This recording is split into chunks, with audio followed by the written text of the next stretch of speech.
जय हिंद साथियों। आज की इस वीडियो में हम लोग पढ़ने वाले हैं सामान्य हिंदी का प्रश्न। आज हम लोग का चैप्टर होने वाला है वर्णमाला, जिसमें हम लोग टोटल 133 प्रश्न पढ़ेंगे। आप जो यहाँ पे बुक देख रहे हैं, यहाँ पे ये आदित्य पब्लिकेशन का बुक है। इसी बुक से हम लोग पढ़ने वाले हैं। इसमें सारे प्रश्न जो एग्जाम में पूछा गया प्रश्न है, यहाँ पे देख सकते हैं यूपीपी, यूपीएसआई और भी अनेक सारे एग्जाम में पूछे गए प्रश्न है। तो चलिए आज क्लास को हम लोग शुरू करते हैं। अगर आपको वीडियो पसंद आए, वीडियो को लाइक शेयर जरूर कर दीजिएगा, चैनल को भी सब्सक्राइब कर लीजिएगा।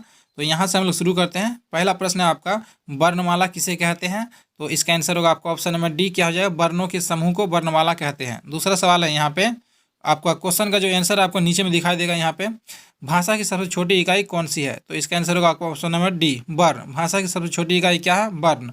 अगला क्वेश्चन, हिंदी वर्णमाला में वर्ण है, हिंदी वर्णमाला में टोटल कितने वर्ण हैं? तो आपको याद रखना 52, ऑप्शन नंबर बी, कितना? 52। अगला क्वेश्चन, भाषा की सबसे छोटी इकाई क्या है? तो आंसर होगा आपका ऑप्शन नंबर सी, वर्ण। अगला क्वेश्चन, यहाँ पे ना कई प्रश्न आपको रिपीट होगा, क्योंकि यहाँ पे एग्जाम में पूछा गया प्रश्न है, इसी वजह से। व्यंजन और स्वर के संयुक्त रूप को क्या कहते हैं? तो इसका आंसर होगा आपका ऑप्शन नंबर सी, अक्षर कहते हैं। व्यंजन और स्वर को संयुक्त रूप से अक्षर कहते हैं। अगला क्वेश्चन आपका, हिंदी भाषा में कितने स्वर होते हैं? तो इसका आंसर होगा आपका ऑप्शन नंबर बी हो जाएगा, 11।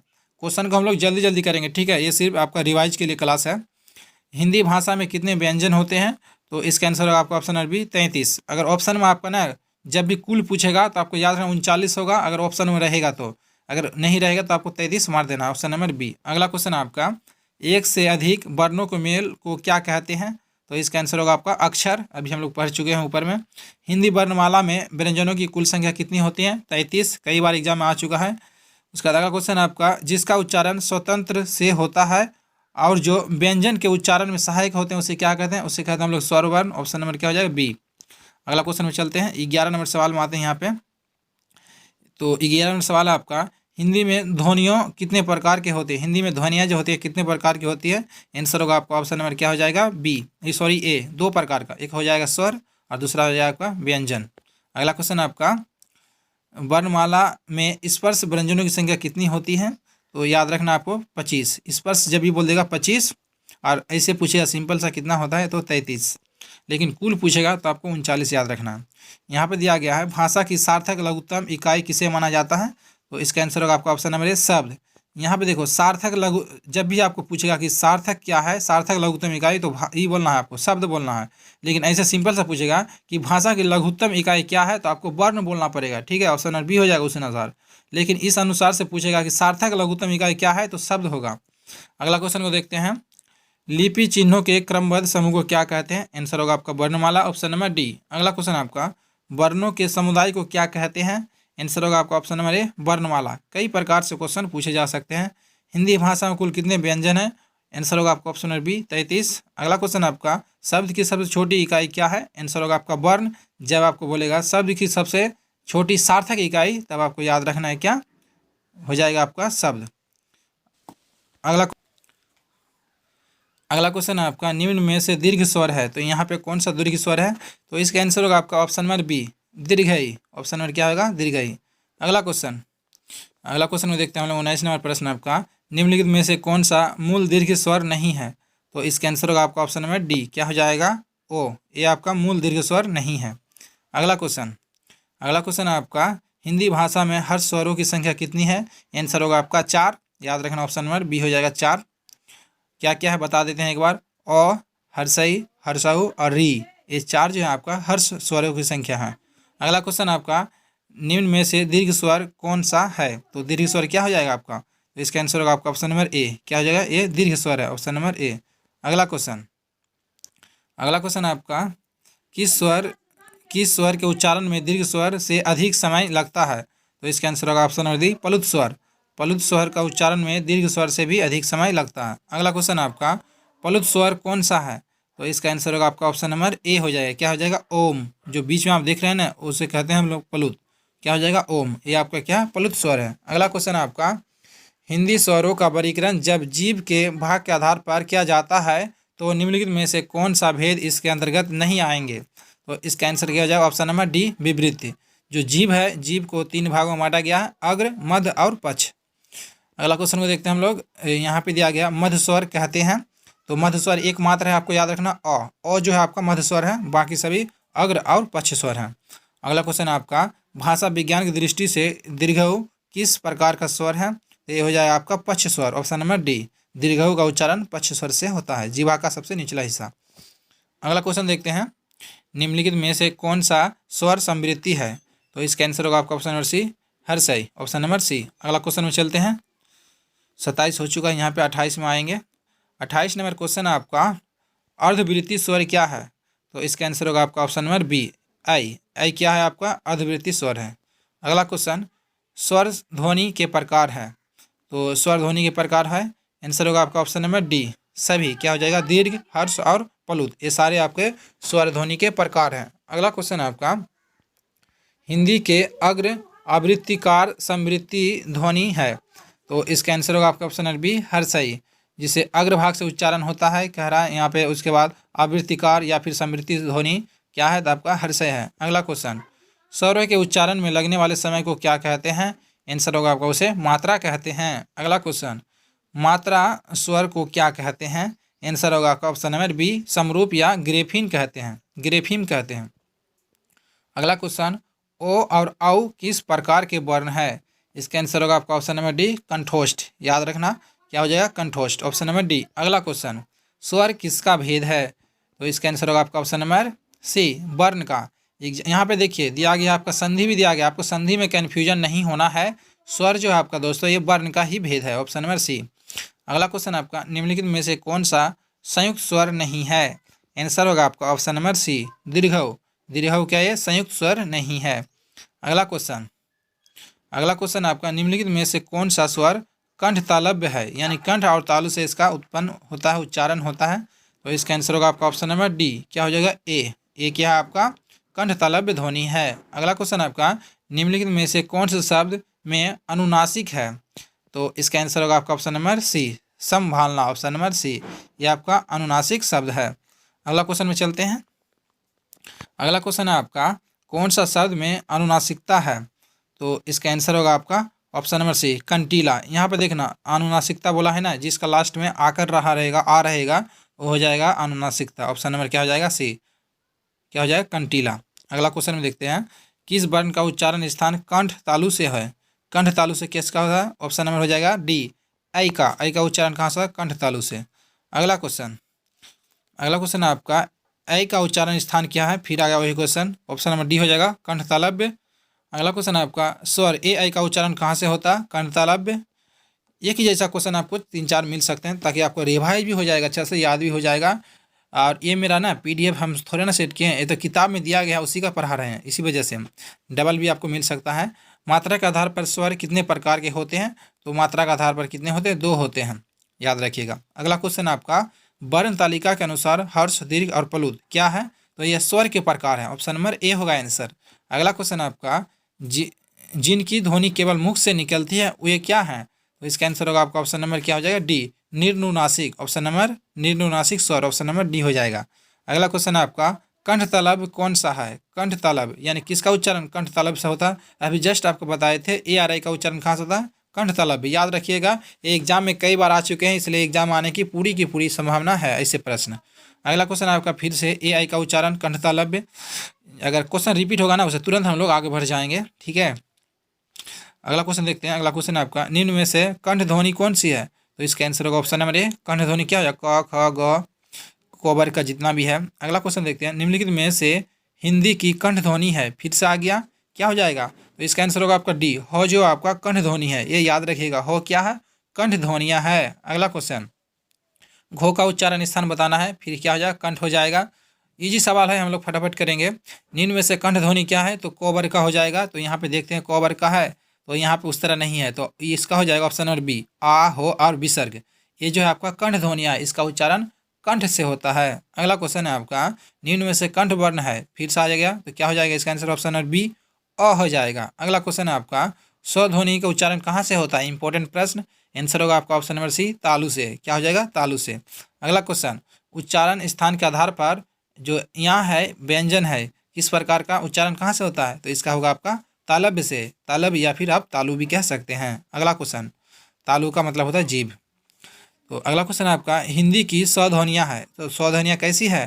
तो अभी जस्ट आपको बताए थे, आंसर होगा ऑप्शन नंबर बी, तालव्य ध्वनियाँ है। क्या हो जाएगा? तालव्य। अगला क्वेश्चन आपका च छ ज झ या का उच्चारण कहाँ से होता है? आंसर होगा आपका सी, तालु से। अगला क्वेश्चन आपका निम्नलिखित व्यंजन में से कौन से व्यंजन का उच्चारण तालु से होता है? तो हो जाएगा आपका ऑप्शन नंबर सी, छ का उच्चारण कहाँ से होता है? तालु से।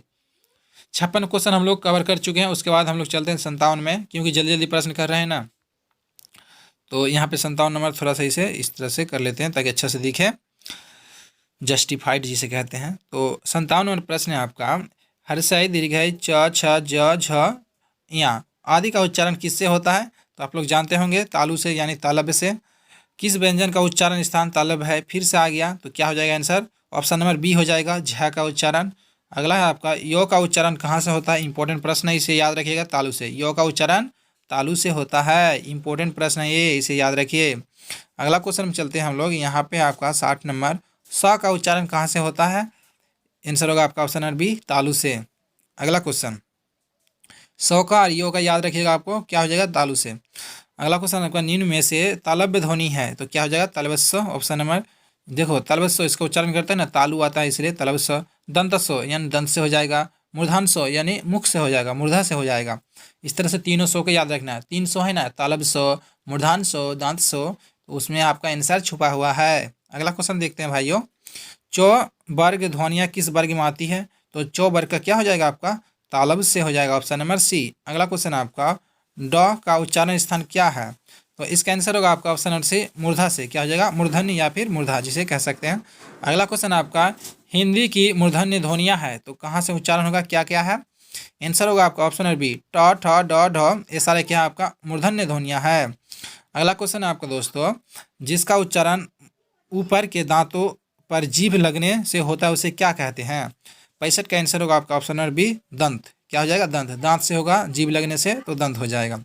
दोस्तों हम लोगों ने 65 प्रश्न कवर कर चुके हैं। अभी तक आपने अगर वीडियो को लाइक नहीं किया तो लाइक कर दीजिएगा और चैनल को सब्सक्राइब कर लीजिएगा। आपको निश्चित रूप से इस चैनल से कुछ ना कुछ बेनिफिट लेके जाइएगा आप, ये मेरा आपसे वादा है। अगला क्वेश्चन में चलते हैं, और सारा चैप्टर मैं आपको धीरे धीरे करा दूंगा, डेली एक करके चैप्टर। ये प्रश्न इंपॉर्टेंट है, देखिएगा यहाँ पे एग्जाम में सारे प्रश्न फंसेंगे, क्योंकि यहाँ पे ना लगभग 40 वर्षों का जो निचोड़ है एग्जाम हुआ है, सारा प्रश्न इसमें दिया गया है। तो यहाँ पे दिया गया अगला क्वेश्चन है आपका 66 नंबर, निम्न में से दंत ध्वनि है, तो दंत ध्वनि क्या होगा? ऑप्शन नंबर सी, तो। अगला क्वेश्चन आपका यहाँ पे दिया गया है, निम्नलिखित में से कौन मूर्धन्य ध्वनि नहीं है? तो इसका आंसर होगा आपका ऑप्शन नंबर डी हो जाएगा, डाबिन्ढो। डाबिन्ढो जो है आपका क्या हो जाएगा? ये मूर्धन्य ध्वनियाँ नहीं है। अगला क्वेश्चन है आपका, टो वर्ग में किस प्रकार का व्यंजन है?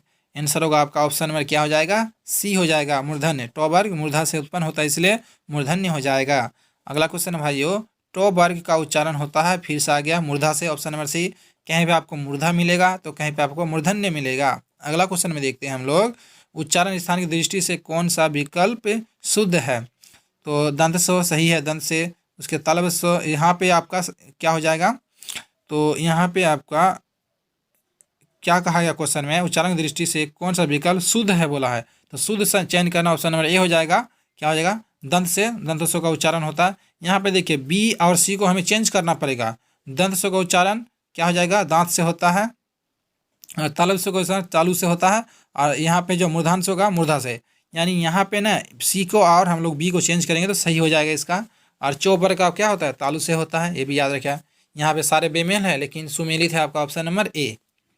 ठीक है, यहाँ पे हम लोग सॉल्व करके चलेंगे सारे प्रश्न को, थोड़ा सा कन्फ्यूजन ना हो, जिसमें थोड़ा सा डाउट रहेगा ना उसे हम लोग क्लियर कर लेंगे। अगला आपका, थ किस वर्ग का व्यंजन है?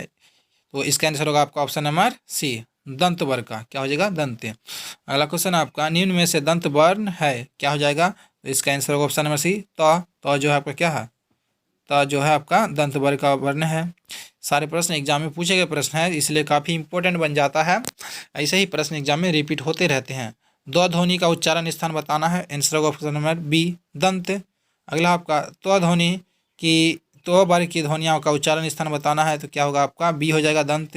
रिपीट हो रहा है, फिर से रिपीट, वही प्रश्न है, तो आगे हम लोग बढ़ जाएंगे, देरी नहीं करेंगे इसे प्रश्न में। उसके बाद दिया गया फिर दंत ध्वनियाँ क्या है, तो आपको बताना है, आंसर होगा आपका क्या? यहाँ पे हो जाएगा ऑप्शन नंबर सी, याद रखना, लॉ जो है आपका दोस्तों दंत ध्वनियाँ है। और आपको याद रखना है यो और तलब सो जो आपका तालु ध्वनियाँ है, और जब भी लो आएगा आपको याद रखना है क्या? दंत ध्वनियाँ है।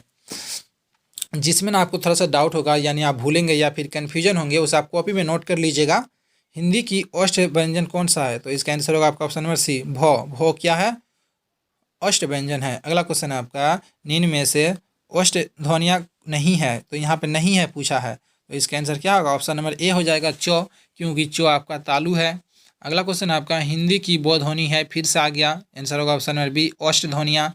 अगला आपका अंतहिस्था वर्ण है, फिर से नया क्वेश्चन देखने को मिला, तो इसका आंसर होगा आपका ऑप्शन नंबर ए हो जाएगा। यहाँ पे अंतहिस्था क्या है? य, र, ल, वो, ये जो 4 वर्ण है आपका दोस्तों, अंतहिस्था है ये सब। तो इसका आंसर क्या हो गया? ए हो जाएगा। वो फिर से वही प्रश्न दिया है, यो, रो, लो, सी आंसर होगा। उसके बाद फिर दिया गया अर्धस्वर क्या है? तो यहाँ पे याद रखिएगा, काफ़ी इंपॉर्टेंट प्रश्न एग्जाम में, ये आपको बुक में जल्दी देखने के लिए नहीं मिलेगा, अच्छा बुक लेंगे तभी मिलेगा। तो इसका आंसर ए हो जाएगा। यो और वो जो है आपका अर्धस्वर है, समझे? ये क्या है? अर्धस्वर। अर्ध व्यंजन भी है, अर्धस्वर भी है, ठीक है? ये पूर्ण रूप से नहीं है व्यंजन, समझे? यानी अर्धस्वर क्या है? यो और वो। काफ़ी इंपॉर्टेंट प्रश्न है, इसे नोट कर लीजिए। उसके बाद दिया गया है यहाँ पे क्वेश्चन, इनमें से कौन सा वर्ण स्पर्श व्यंजन नहीं है? तो स्पर्श व्यंजन तो आप लोग जानते होंगे 25 है, यानी तो इसका आंसर होगा ऑप्शन नंबर डी, यो नहीं है। क्या क्या है मैं बता देता हूँ, क वर्ग, चो वर्ग, टो वर्ग, तो वर्ग और पो वर्ग, जितना भी है सारे स्पर्श व्यंजन है, बाकी उसके बाद वो सब स्पर्श नहीं है। अगला क्वेश्चन में चलते हैं, इनमें से कौन सी ध्वनि अंतस्थ नहीं है? अभी बताएं आपको, यो, रो, लो, वो है, वो नहीं हो जाएगा, इसका बी आंसर। अगला है फिर निम्न में से अर्धस्वर है, अभी जस्ट बताइए, आपका आंसर होगा ऑप्शन नंबर ए, यो। अगला क्वेश्चन में चलते हैं, हम लोग इस बार 85 नंबर तक पहुंच गए हैं, इस बार 86 होगा आपका। कह रहा है क्वेश्चन, सही कथन चुनिए, यो और वो ध्वनियाँ अर्धस्वर है, बिल्कुल सही बात है। उसके बाद आगे देखते हैं हम लोग, आगे क्या देखेंगे? आंसर ए हो गया यहाँ पे, क्योंकि कूट नहीं दिया गया इसलिए आगे हम लोग नहीं पढ़ेंगे, सही चुन के निकल जाएंगे, ये है तरीका बनाने का। उसके बाद आगे हम लोग देखते हैं, निम्नलिखित में से कौन सा अंतस्थ व्यंजन है? अभी जस्ट बताइए क्या होगा आंसर। ऑप्शन नंबर हो जाएगा आपका ए, लॉ। प, फ, ब, भ, म क्या है? तो जानते होंगे आप लोग, ऑप्शन नंबर बी, ओष्ठ। उसके बाद निम्न में से ओष्ठ वर्ण कौन सा है? आंसर होगा ऑप्शन नंबर डी, हर्षव। क्या हो जाएगा? हर्षव। अगला क्वेश्चन आपका, हिंदी वर्णमाला में अंतस्थ व्यंजन कौन सा? तो बताए थे ऑप्शन नंबर बी, यो, रो, लो, वो, ये सारे अंतस्थ है। अगला क्वेश्चन आपका अंतस्थ फिर से पूछ दिया, तो वही आंसर हो जाएगा, आगे निकल जाएंगे अंतस्थ वाला से। यहाँ पे भी वही प्रश्न है, तो ही इसके बाद आते हैं फिर से पिया उष्ण, इस बार चेंज हो गया क्वेश्चन, अंतस्थ वाला हट गया। अब आ गया, हिंदी वर्णमाला में उष्ण व्यंजन कौन से हैं? तो इसका आंसर होगा आपका ऑप्शन नंबर डी हो जाएगा, तालव्य स्व, मध्य स्व, दांत स्व और हो, ये 4 है आपके उष्ण व्यंजन, 4 ही होते हैं, यहाँ पे याद रखिएगा। फिर से अगर क्वेश्चन आएगा हम लोग जल्दी जल्दी कर लेंगे। फिर से दिया गया आपको वही क्वेश्चन, उच्चारण में तालव्य स्व, मध्य स्व, दंत स्व, ये यहाँ पे कैसा वर्ण है? तो आपको बताना है ऑप्शन नंबर से उष्ण। फिर से उष्ण वाला दे दिया गया है, ये सारे उष्ण है, उष्ण है। उसके बाद तालव्य स्व वाला फिर से आ गया, यहाँ पे उष्ण व्यंजन चुनना है, तो आप लोग जानते हैं तालव्य स्व, मूर्धन्य स्व, दांत स्व और हो है। आगे हम लोग निकल जाएंगे, एक जैसा प्रश्न आएगा तो सारे उष्ण प्रश्न से है, आप लोग सक जाएंगे। तो यहाँ से चेंज होता है, लास्ट वाला देख लेते हैं, हिंदी वर्णमाला में उष्ण व्यंजन कौन सा है? तो यहाँ पर हो जाएगा ऑप्शन नंबर डी, वही प्रश्न है। अब फिर से क्वेश्चन चेंज हो चुका है, इसलिए आइए यहाँ पे देखते हैं। क्वेश्चन ना देखिए रिपीट हुआ है बार बार एग्जाम में, तो क्या करेंगे? पढ़ाएंगे नहीं तो छोड़ देंगे, उसे हटाने का PDF बनाते हैं, यहाँ पे दिक्कत होता है इसी वजह से। अगर रिपीट होगा आप लोग को भी खराब लगेगा, इसलिए हम लोग क्या करेंगे, क्वेश्चन को हाइड कर देंगे या फिर जल्दी से उसे देख लेंगे। इस बार आ गया 103 नंबर सवाल। 103 नंबर सवाल है आपका, यहाँ पे दिया गया, सरा एक संयुक्त व्यंजन है, इनमें से किन 2 वर्णों से मेल से बना है? यानी इसमें क्या क्या इसका विच्छेद करेंगे तो बनेगा। तो इसका आंसर होगा आपका ऑप्शन नंबर सी, तालव्य स्व और रो। सरा जो बना है तालव्य स्व और रो वर्णों के मेल से बना है सरा। और यहाँ पे आप लोग आगे आगे क्लियर हो जाए। चलिए इस बार दिया है इक्षा, कक्ष जो बना है वर्ण किसके योग से बना है? तो क प्लस सौ, यानी ऑप्शन नंबर ए हो जाएगा, याद रखिए, क प्लस दांत सौ, कक्ष। 104 हो गया। इस बार आते हैं 105 में, यहाँ पे होगा ऊपर में। यहाँ पे क्वेश्चन है, निम्न में से संयुक्त व्यंजन कौन सा नहीं है? तो संयुक्त व्यंजन 4 होते हैं, आपको बता देते हैं पहले, उसके बाद क्वेश्चन सॉल्व करने में मज़ा आएगा। तो याद रखिए आपको लोग, क्या हो जाएगा, कक्ष, त्र, ज्ञ और सर, ये 4 हैं जो आपका क्या है, संयुक्त वर्ण है। संयुक्त मतलब होता है उसका टुकड़ा करने से 2 भागों में विभक्त हो जाएगा, यानी 2 वर्णों के मेल से बना है, उसे हम लोग क्या कहते हैं, संयुक्त व्यंजन कहते हैं। दोस्तों अगर आप इसका डिटेल वीडियो देखना चाहते हैं तो कमेंट कीजिएगा, मैं आपको एकदम बढ़िया से समझा के बता दूंगा कितना कितना वर्ण होते हैं, स्वर वर्ण कितना है, शुद्ध स्वर कितना है, शुद्ध व्यंजन कितना है। इसलिए कमेंट कर दीजिएगा अगर चाहते हैं वीडियो तो अगला क्वेश्चन देखते हैं 106 नंबर। निम्न में से संयुक्त व्यंजन है, तो आंसर होगा आपका ऑप्शन नंबर ए, बता चुके हैं। उसके बाद दिया गया ज्ञ का संधि विच्छेद क्या होगा, तो इसका याद रखिएगा ऑप्शन नंबर बी हो जाएगा, ज प्लस या, ये हो जाएगा आपका क्या हो जाएगा, ज्ञ का संधि विच्छेद, यानी किससे बना है। अगला क्वेश्चन आपका दो, यहाँ पे दिया है दो व्यंजन जब एक साथ मिलते हैं तो क्या कहलाते हैं। आंसर होगा आपका ऑप्शन नंबर ए हो जाएगा, संयुक्त व्यंजन। अगला क्वेश्चन आपका फिर संयुक्त व्यंजन वाला प्रश्न है, दिया गया यहाँ पे कि कौन सा संयुक्त व्यंजन नहीं है, तो चार आप लोग जानते हैं। तो यहाँ पे जो है आपका दंत सो, ये आपका नहीं है। कक्ष त्र ज्ञ और स्र, ये है संयुक्त, ऑप्शन नंबर बी आंसर होगा। अगला दिया है त्र का फिर से संधि विच्छेद, इसका होगा ऑप्शन नंबर बी, त प्लस र।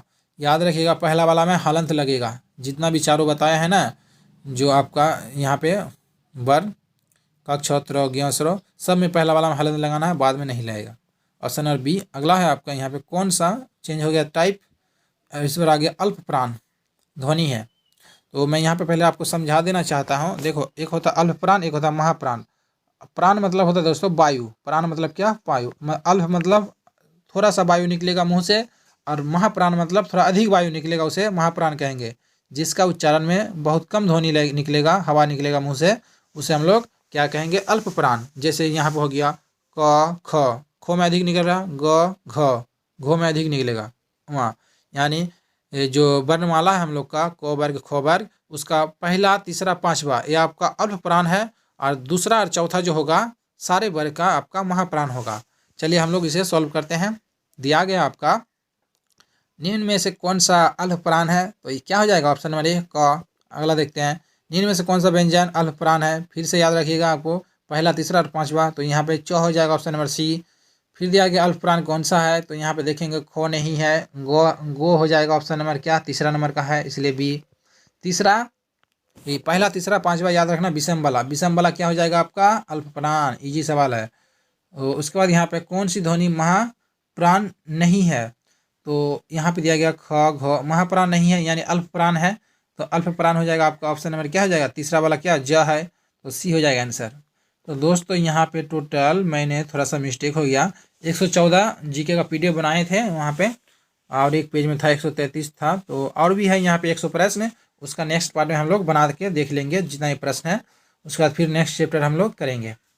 तो दोस्तों अगर वीडियो पसंद आया है, इसमें अगर 50 लाइक अगर मिल जाता है तो मैं अगला पार्ट बनाऊँगा, नहीं तो नहीं बनाऊँगा, ठीक है।